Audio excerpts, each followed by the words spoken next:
उनका के जानो है पिया दुनिया जहानावा जी। बाबा महादेव के खिलल है नामावा जी।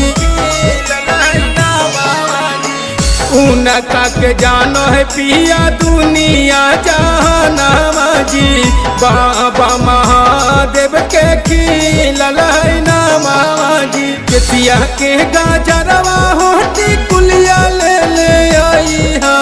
केतिया के गाजरवा होती कुलिया ले ले आई हा। जय देवा घर राजा कमरिया ले ले आई हा। जय देवा घर राजा कमरिया ले ले आई हा।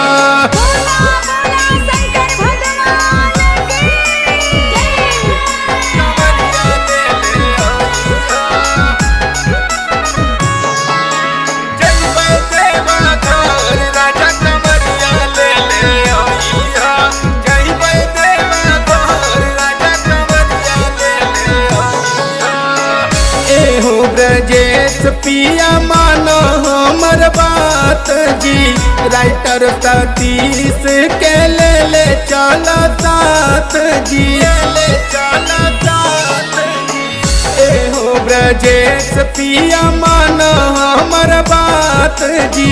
सोनू राहुल के ले ले चला साथ जी। करबै जाला ढारी पिया कलतिया ले ले आई हा। करबै जाला ढारी पिया कलतिया ले ले आई हा।